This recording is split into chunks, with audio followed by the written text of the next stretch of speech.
Welcome to Curate Your Career, a museum career podcast about staying, leaving, and everything in between. I'm Elin Philby, museum educator turned career coach. And I'm Alli, career coach specifically for museum professionals. And we're here to talk about all the messy, exciting, and sometimes confusing parts of working in museums. Each week, we'll share stories, real advice, and quick wins to help you figure out your next move, whether that's staying, leaving, or just making your current job work better for you. So let's dive in, because if there's one thing museum professionals are great at, it's overthinking. We're here to help you think smarter, not spiral. So take a breath and let's get started. Hello, everybody. Welcome to Curate Your Career. We have a special guest today, Mary. Mary is one of my former clients, full disclosure here.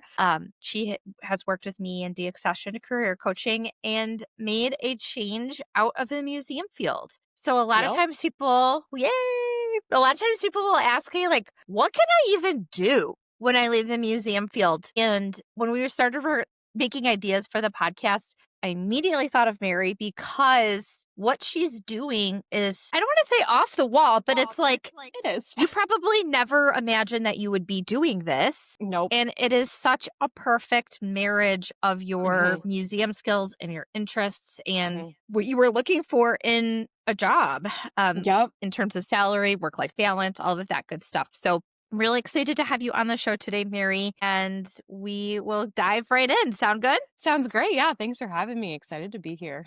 Awesome. So, Mary, can you introduce yourself to our audience and tell them a little bit about your background in museums? Yeah, absolutely. I'd love to. So I loved history from forever, and which is, I feel like most people's stories who work in museums. Yep. And then, so I went through college, was like, I want to do history. And then I did grad school during the pandemic and was like, whoa, we're done with that. And so that's when I was like, okay, museums feels like a great career option to kind of pivot. Academia was originally my thought process. I did a couple internships, really found elements I really enjoyed. I love the relational. I love the background aspect of. My personal belief is that history teaches us to have empathy for those in the present, and I really love engaging that and how it is a great tool to provoke those conversations, and museums are a great format for that. So finished grad school. I have a master's in history with a certificate in public history to kind of, give a couple options for career paths, and then took me a good long while, and then I got a job in a museum, worked for a couple of years, and then decided it was time to pivot. So yeah. Yeah. And did you enter grad school straight out of undergrad? Yes, for the most part. I think I had like 8 months off because I finished in December. So I had a little bit more chunk of time, but pretty much right away. Yeah. And then your job out of grad school, you were there for a good chunk of time, right? And that was your one museum, like your big museum job? Yep. I was there for 2 years, almost to the dot. It's so interesting how it works out like that. So what made you realize that something needed to change in your career?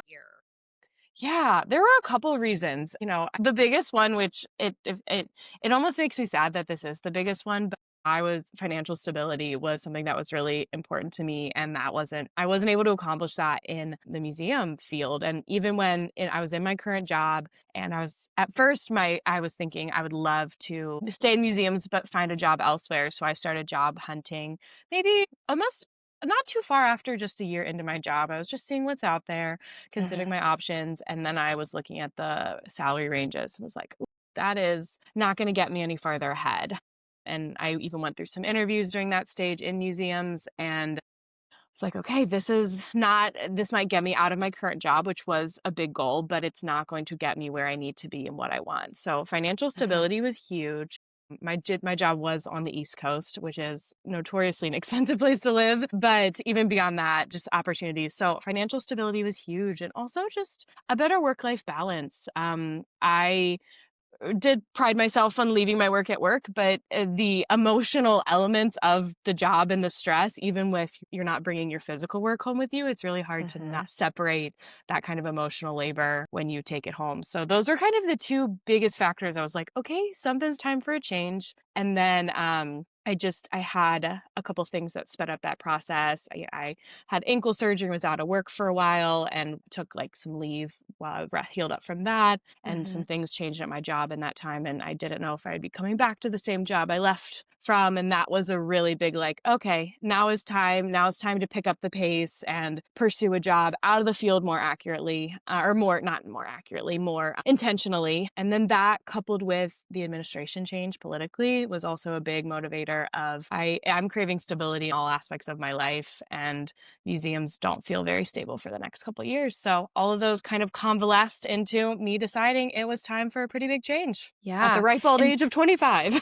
Yeah, right. Well, I mean, yeah, gosh, I didn't last much longer than that, so I I get it. So when you were looking for other museum jobs, were you looking in New England or were you looking everywhere? A little bit of both. I really loved New England, and I'm from Virginia originally, so I did look in DC. I actually got a job offer in New York City and thought really heavily about taking it. It was a great opportunity, but financially, I wouldn't have been any farther ahead. And it was honestly one of the hardest things to turn that job down, because anyone in the museum field know how hard it is to get a job offer, and turning one down felt like a cardinal sin.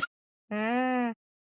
But it was ultimately the right choice. But yeah, so I was looking in New England, and I was looking a little bit beyond, but mostly still East Coast. I think it's really great for people to hear too that you turned down a job offer. And that's something that Allie and I talk about a lot, is like sometimes, even though it feels like you said like sacrilegious, sometimes you have to do that in order to save your sanity or, financially for it to make sense. Yeah. It was so hard that I got it on like a Thursday, and they wanted an answer by Monday. And that whole weekend, I couldn't do anything. I was just thinking, talking on the phone to everyone I knew, and I appreciated everyone's advice, but it was a tough choice, but ultimately the right one. Yeah. Yeah. And that's really hard. And like, that's a lot of trust too. And I'm proud of you for having that trust in yourself that something else and something better would come along, because ultimately we know that it did. So when you were thinking about this career change and you were like, okay, I'm ready to start looking outside of museums, what were some of the challenges and fears and doubts that you were facing when you decided to make that change? Yeah, I think even now I'm still experiencing elements of the struggle, but it was like reconciling the fact that I want stability in my life and financial stability and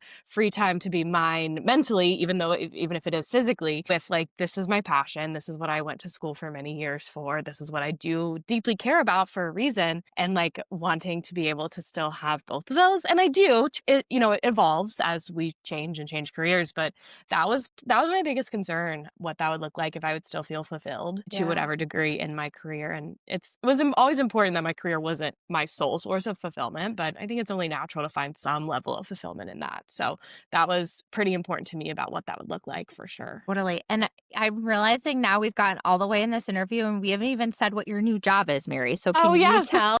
Yes. Well, I did, since it's so interesting, I didn't know if we wanted to say it from the get-go or save it till the end. Yeah. We'll drop it in the middle here. So yeah, tell everybody what you're doing now. So I work for UW-Madison, which is University of Wisconsin. So I live up in Madison, which the cold is crazy with Elin. Yeah.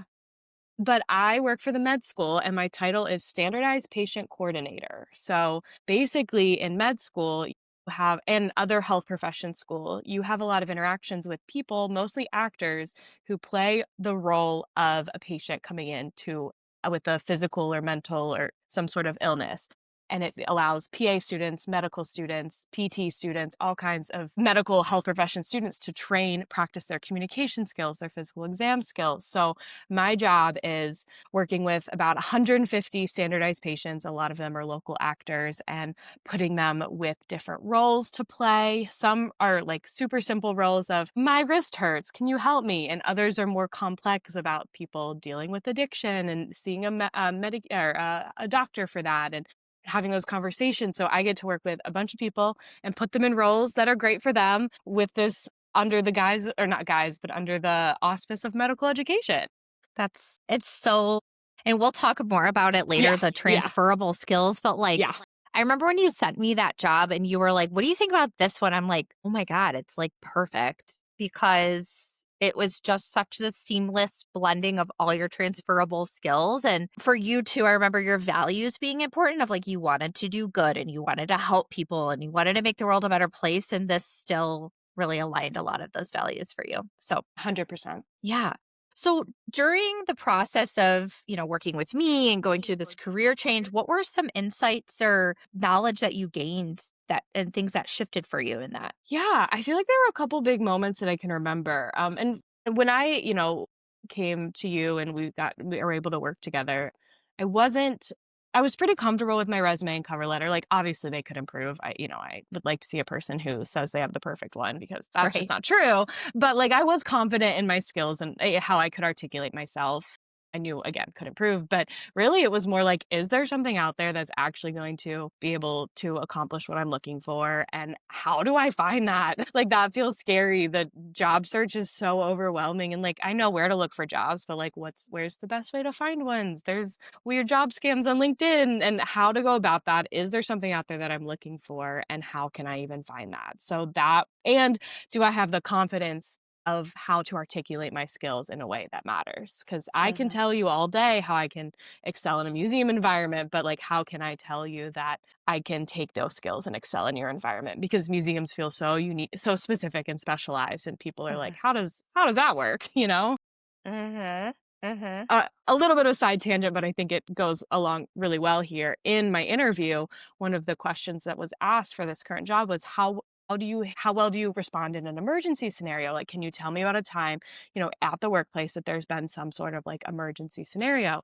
And I talked about the time we had a leak in the archives. And I was like, that is an emergency.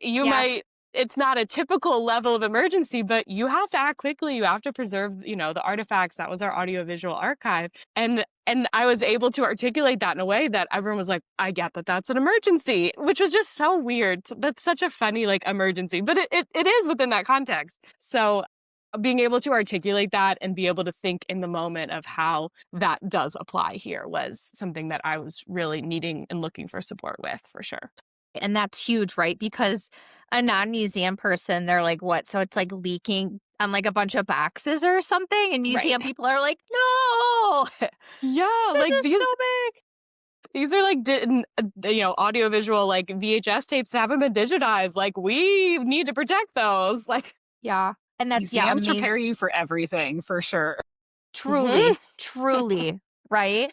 You're like, I'm sure we could all think of like 4 emergency situations off the top of our heads that we've dealt with, or like when things go very, very wrong and you're like, I got to respond right now, right? Yeah, for sure. That alone is a transferable skill that we all sell ourselves short on, is the ability to pivot and handle emergencies and figure it out on the fly. Super important. For sure. Oh my gosh. Dead animals to power outages to leaking archives. Oh yeah.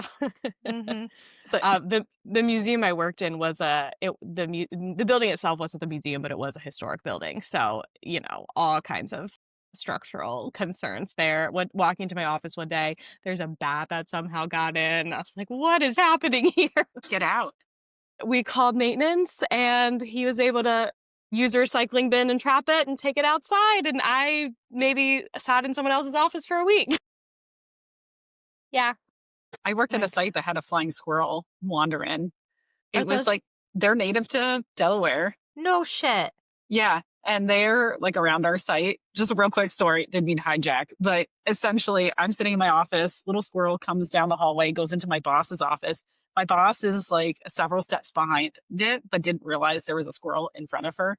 I'm like, there's a squirrel in your office? And she thought I was joking because she also knows I love squirrels. She's like, yeah, whatever. I was like, no, there's legit a squirrel. So we like grab said squirrel. This is during the pandemic. We bring squirrel outside. We're like, oh, you're so cute. Flying squirrels have these little like pockets where their like, little wings are. And we're like staring at it. It just like takes off. We have a video of it. It's great. Anyway, so yes, bats, flying squirrels, we deal with it all. All of it. Ellie, we'll have to do a Halloween episode where we get people's museum horror stories, because we could probably do a whole month of episodes about that. Honestly, even so just many animal stories. I've got a couple more, like, right? You're like, yep. Especially working in a historic house, for sure. Anyway. Yeah. How to insert. I love it. It's perfect. Oh my gosh. So So now we talked a little bit about what you're doing. And so how does this all feel now? Like now that you've been settled in your job for a little bit, like what's going well? What's still a struggle? Tell me about that. Yeah, that's a great question. The nice thing is being more financially stable. That's huge. Mhm. Not having to be concerned about flying home for Christmas and Thanksgiving. I live Mhm. now even farther from my family, which, so, being able to go see them for the holidays is huge, and not having to be super concerned about and being financially able to or asking my parents to help contribute is huge for me. Mhm. So that is super nice, which allows you to, I don't know, enjoy your free time because everything costs money. And, it's not all about money, but in the society we live in, that's obviously foundational. So Yeah. that's a big part. I think something that I struggled with more at first, but I'm getting better now, is knowing that nothing is permanent. Like the decision to leave doesn't have to be forever. It might be, and that's okay. But it also doesn't necessarily have to be. So that's something that I'm definitely struggling with a lot less. But at first it was like, is this, what, right. But I'm in my 20s, like plenty of time to do whatever career pivot again if I want to, but not for a while. Don't need to go through that again recently. But realizing that this is the next step doesn't mean it has to be forever, but also being used to not having like all these stressors that I'm thinking about Mhm. when I'm at home. Like I said, I am very intentional on not bringing physical work home, but like the thinking about it has always been tough. And not having to think about it, I'm like, what do I do with myself? What am I like supposed to think about now? yeah, like I can do whatever I want. I don't have to like spend all this mental energy. So that's been something I'm getting better at. I do still have a side gig as an adjunct professor, and I'm finishing my course next week. So after that, check in with me again in January might be a different answer. Right. Once that stressor is now removed, as Allie's in like paper grading mode right now, I know Mhm. with her adjunct role. Mhm. So I'm sure Mhm. you're probably feeling that as well. Oh Mary, yeah. what do you adjunct teach? I teach a class where I went to undergrad. I teach the U.S. Survey history, or U.S. history from to 1865. I teach an online dual enrolled section of that. So it's fun, challenging. Online asynchronous can be tough, but I like being able to connect with the students for sure. Does it scratch the history itch too? Yes. Yes. So even though I think I'm going to be taking a break from online asynchronous teaching, I'm like, that could still be an option looking at community colleges around here. I have some teaching experience. And so, right, as that way to scratch that history itch to still find fulfillment in that, it's definitely taking a break. But that's also something I'm considering looking into. Yeah. Allie, that's like a big question we get a lot is like, well, what if I leave, but I want to come back? And I think the scratching the itch is like something we haven't even really touched on of like, how could you stay involved or stay satisfied in a way that also honors your values and your bandwidth and your sanity and all of that. So yeah, that's a really awesome point, Mary. Thanks for sharing that. And there's like, just to like go on that point too, because I think that's a really good point to make. I'm part of the Small Museum Association, and we have quite a few people that are like involved on the board or on committees that no longer work in museums, but are still so invested in the community and still want to be part of the community that we're like, you're willing to do the work. We don't care. You're here to support. So again, there's so many different ways, whether you're adjunct teaching, whether you're involved on a professional committee, Mhm. or if you just stay in touch, watch trends in the field, so many different ways. Absolutely. And like I live in a city with a rich like history, art, all that kind of stuff. I could find volunteer opportunities here. You know, Yeah. Pre-pandemic, the Madison Emerging Museums professional chapter was really active and they have a Facebook group. So check that out. And that's, a tip for everybody too, is your town, your city might have a emerging museums professional group or another type of professional group. So another great way to stay active and up to date what's in the field. And to Mary, it's not like you are like going totally out in left field, right? Like this role at the medical school, Mhm. it's basically like volunteer docent management, right? Like that is something that is so easily transferable back into the museum world. Yeah, and I think working with you to transition out also helped equip me with the skills to if I want to one day transition back in, because I was able to articulate how these skills match, so I can just flip that on its head too. So that, yeah, Yeah, absolutely. just reverse it. Because it's the same way that you were thinking about it before, but now just circling it back to museums. Absolutely. Exactly. Absolutely. What other skills in your role have you been using that you feel you really gained in It'll come to me in a little bit, but part of my job, in addition to like the staff management and matching standardized patients with good roles, is also training them to perform in these roles. And one thing I do not have is any form of acting or medical background, but I do have a background of communicating historical topics in an accessible way to field trip groups we had, I think, first grade come in, which is wild. And then all the way up through, adult groups, and finding ways to communicate this topic that someone might not have a lot of knowledge about in a way that is accessible to them. So that is a skill I use almost every day when I'm training people how to do these cases. And even though I don't have the medical knowledge of, the background, they don't need to know that. I don't need to know that in order to help someone troubleshoot how to communicate information effectively in a way that benefits the students. So that's a huge part of my job that I still use. And that was honestly one of my favorite parts of my museum job, was like being able to communicate these historical topics and synthesize them in a way that is effective for people to understand. So that's a big part. That's awesome. And it's just Yeah. like a different content area. And it's something I remember too when we were prepping for this job interview was you had some docents and volunteers that were really great with kids, and you had some that were maybe not. And so you're using that skill too as well of like you knew to place certain volunteers with certain tour groups. And it sounds like you're using that discernment as well in this role of like, okay, this is, Oh, absolutely. Yeah. And we had wonderful docent volunteers. Someone like their favorite is not, in engaging with those first-year-olds because it's less education and more like crowd control. Yes. And that yes. wasn't their favorite, which I can certainly understand. So yes, using that skill, and it looks a little bit differently now because it's more like acting skills. Do you have the acting capacity to portray depression in a more stereotypical way? Or are you just a lovely, bubbly person that maybe that's a little bit harder for you to portray and tap into? And so, yeah, it's fundamentally using the same skills, just, in a very different setting. And with actors instead of, they're paid. They are paid for their time, but with more actors instead of educators. But same concept. It's identifying people's strength and placing them in a way to be successful. Yeah. And then the foundational part of both that in my current job and that in my old museum job is like relationship building, getting to know people, which even as an introvert, I really enjoy that. Getting to have a conversation and talking about what your plans are for the weekend. That's just a great way to learn about people. And that is something, despite being an introvert, I didn't realize that I really, really enjoy and find fulfillment in. I just like to be able to go home and not talk to anyone after that. But I really enjoy that in the moment. Totally. Again, another hugely, hugely, hugely transferable skill. And especially in this job market, what I'm seeing a lot of is that it's the soft skills that are pushing people forward, not necessarily the hard skills. It's the relationship building, it's the strengths identification, it's working with people that tends to push candidates forward rather than like, oh, are they the most? Obviously, there's caveats for this for very technical jobs, but overall, it's the soft museum skills that make us such awesome candidates for other types of roles in the future. Working with difficult people, number one. Museums, we have all the people skills.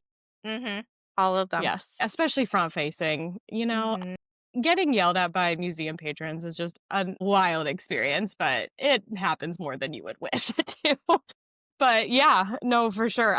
Even today, I had my 6-month annual performance review. Crazy, 6 whole months. That's crazy. But one of the things that my supervisor was talking and complimenting me on was my communication with, particularly via email, and how she's like, you do a really great job of balancing the relationship building while also being clear about what you're looking for, what you need, but in a very kind way. And I appreciate that because that's something I am intentional about. But it is just, it's nice to hear people appreciate you.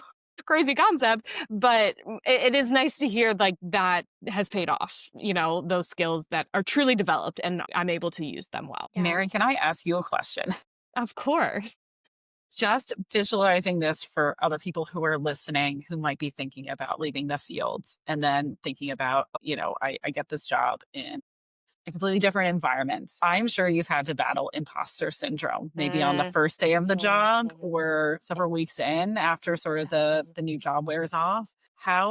if you have experienced this, how have you combated it and got overcome it to now be at 6 months in and getting complimented via email is amazing. I think the biggest element of like the imposter syndrome was different than I was expecting, because a lot of the people around me have acting backgrounds and I do not have any sort of acting background. So that is also a weird specific thing to my job. But I was like, how can I tell people how to act if I don't have the acting background? And it was continually like, you know how to communicate. You don't need that. You can.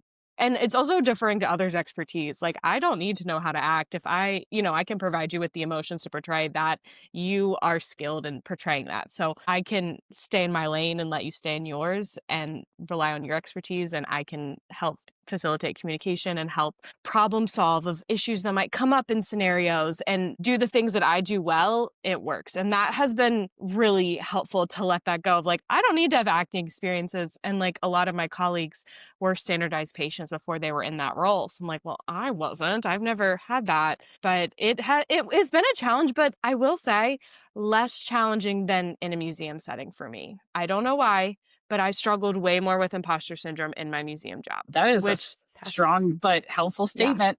Yeah. And that may not be for everyone, but for me, I had such a hard time finding a job in museums when I finally got one. I was like, my museum had a very specific like theme, and I knew nothing about that theme going in. And I was like, why am I here? So I struggled with that way more. I think having a job that it gave me a more level of confidence. Like, I can execute this. There are aspects I'm anxious about and feel like imposter, but like, I don't know. I had way more confidence and self-assuredness coming in this time. And I don't know why, but I did it. I'm grateful for it. Thank you for sharing. And I would even say too, there is, I think, an element of performance in museums, like giving a tour, leading interpretation that I think aligns with acting. So subconsciously you I'm sure that is a part of you, but just putting that together for people too is like, they're looking for similar roles that can be part of it. So like, I have a tour guide voice that I can whip out at a moment's notice. Like, I've got that down. Mm-hmm. And part of my job now is speaking into an intercom of like giving people like you have 5 minutes left in the scenario and that kind of stuff. And my first day, like, are you comfortable public speaking? I'm like, oh yeah, I've given tours to 100 corporate executives from a big company. Like, I'm fine. Mm-hmm. Got it. In the bag. Amazing. Yeah. And that's so awesome to hear. And I think too, it's a good reminder I think a lot of times museum people get really caught up in the content of stuff. And it's like, well, I'm a history person or I'm an art person. And you still have these very strong foundational skills of communication, education, research, working with people, all of that can be applied to different contexts, right? And you're a perfect example of this right now, where you don't have acting background, you don't have medical background, but your foundations from museum work are so strong that you were able to pick it up and figure it out, And I'm sure a lot of us have these experiences where you go to a museum with a totally different content area and you're like, I guess I'm going to be an expert on plants now, or, like this new thing. And you're like, all right, here we go. Yeah, we're going to figure it out. And there might be mild embarrassing moments along the way, but you'll figure it out. I have some great stories for another time. You're like, flashbacks to other museum roles from your museum experience, Mary. So relate very much to what you experienced. Yeah, I know at some points you want to think that your experience is unique, but then that was also another reason I thought to pivot. I'm like, this is a bad experience. And then I'm like, oh, this isn't a unique experience. Okay. Yeah, absolutely. And that's why we're having these conversations, right? To make the field better, to expose how young people in the field are feeling, right? And to shed light on it so that we can improve the field. And then also, if you're feeling like it's time to leave, knowing that you're not alone in that too, and that you do have so much to offer. I think it's a bit of a chicken and the egg here of people are going to have to leave for things to get better. And we need to keep improving things in the process as well. Yeah. And that brought up two things. First off, I love seeing you in the comments on LinkedIn, Alli, saying, what's the salary for this? Right? Because I guess I follow you on LinkedIn still. Well, why wouldn't I? But I see you commenting like, what's the salary for this? And I just love it. It brings me so much joy. Thank you. So much joy. Everybody like it when Alli does that. Please like her comments. It does help. Well, I can't put job seekers in that spot because you'll have a target on your back. So I'm happy to have the target on my back. Right. Yes, it just brings me so much joy. But on the other side, I think the imposter syndrome and feeling that way, what was the most like, I don't want to say scary, but being so young, I was like, I'm making a career transition at age like 25, 26, and that feels crazy. And I think that is something that I struggled with. And this did relate to the question, but I can't remember how of what you were saying. But like struggling with that, transitioning careers at such a young age when you thought that's what you anticipated. And I wonder how many other museum people are feel that way at something when they're like, yeah, maybe in a couple down the road, but like 1.5 years in going, I really love what I did think I'd love, but there's so much that makes this unsustainable. And sometimes you have to pivot way younger than you would have liked to. But sometimes that's just what happens. Mary, you're going to help so many people through this conversation. Like, thank you, truly. I know Elin has more questions, but I just wanted to say that because that's really important to know. Yeah, I appreciate sharing that. I find so much value in other people's stories, and being able to share mine I'm thrilled and honored. We're really lucky to have you. Yeah, like Alli said, it's just for people to hear your perspective and your story and know that they're not alone because you're feeling a huge range of feelings, right? Of this, like, did I do the right thing? What if I want to go back? But actually I find a lot of fulfillment in this. And, I'm in a supportive work environment and you're experiencing the full range of emotions in all of this and showing people too that that's okay too, to run the gamut of emotions. Yeah. And just for me, it's been like, I think I said this already, but nothing has to be permanent.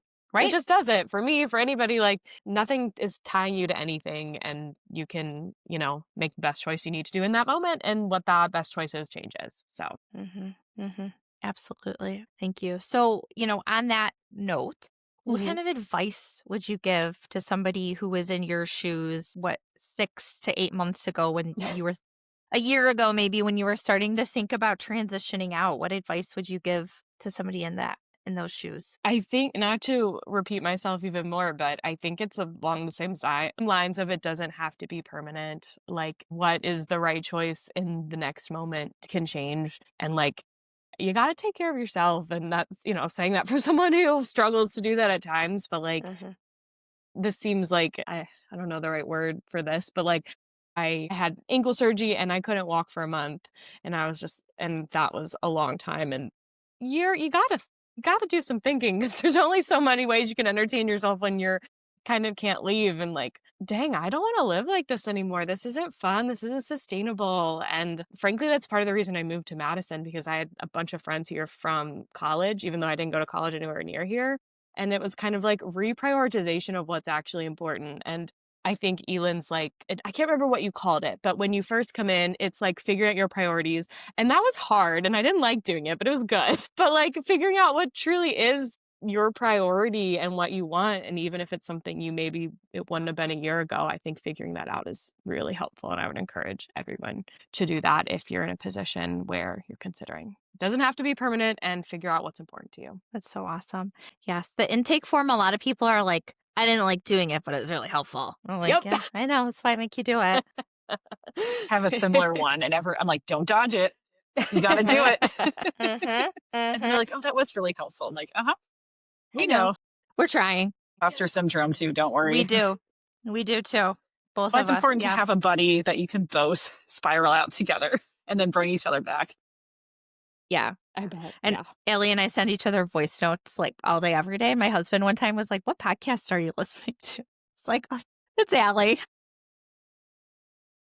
That's amazing. It is great. A beautiful friendship has been born from this, which I'm very grateful for. I think yeah, actually that's how, sorry to interrupt, No, but go, that's go. how I found you, Elin. I think I listened to one of the first like seminars that you all did together. And that's when I was still like, I was honestly thinking about working with you, Alli, because I was thinking about, I want to transition in the field. And then I was like, is there more? Should I think about this? And then I paused and thought about it for a while. And that's how I was like, okay, this might be the better option for me right now anyway. So anyways, it's a beautiful union. Thanks. Yeah. We share clients back and forth, help people figure out similar situations like you. And then they realize, oh, I have options, which is so important. Absolutely. There are options. There are. And we're two sides of the same coin, really. Like we just want what's best for people and we want the field to get better too. And a realist about how that gets done. And yeah, I think too, Mary, something you said about priorities and identifying your priorities, identifying your values, and also acknowledging that they can shift, right? Like your priorities when you're in your early teens are different than your priorities in your mid, late, beyond. So yeah, I'm glad you found use in that, and it's a huge part of, because sometimes when things feel off and you don't know why, it's helpful to look at that and say, oh, Yep, for sure. yeah. Ellie, any other questions for Mary before I ask my last one? I'm excited for this last question. Yes, I am too. I'm a music nerd. I love music. And so my final question, if your career pivot was a song, what song would it be? Okay, so I'm so glad you sent this to me ahead of time because I would have had no idea. Yes. But I thought about it a lot, and now I obviously went to my Spotify Wrapped for inspiration because why wouldn't I? And one of my favorite artists this year and last year, before her new album was like so popular, is Olivia Dean. Do y'all listen to her? I Yes. don't, but I've heard of Okay, her. you should, because my song I know, that I'm right? selecting is called Something in Between. And I'm just going to read a couple lyrics so you can see why it fits so perfectly. I had it pulled up, but then I had to switch browsers. So It's okay. but it's basically, it is about a relationship, but a lot of the lyrics I think fit really well. Like the chorus is, I'm not leaving, just feel tightly squeezed, and love needs breathing. I'm not his, I'm not hers, I'm not yours. All or nothing, I'm more. Can we still be something in between? And I was like, that feels it. And then the bridge, one more little section to read is, well, and oh, I don't know. They say the grass is greener where you water it, but I don't know if I can grow here then. And I was like, that's perfect. That's exactly how I feel. Like I don't want to leave, but I need to, and I need to grow elsewhere. And yeah, it's just I'm glad you asked that, because at first I was like, I don't know, and I was like, oh, I know. Yes. I am too. Yeah. Of all of these songs. Yeah. Yeah. I will. Yeah. That's my past as a spin instructor has prepared me for this moment. Well, I think Yeah. that's a beautiful note to end on. Thank you, Mary, so much for sharing your story. And we're so grateful for you. And if you feel touched by Mary's story, just let us know. We'd love to hear from you, our dear listeners. And remember that you've got this. Things are scary. Nothing has to be forever. And just honor your priorities. Even if you're somewhere in between.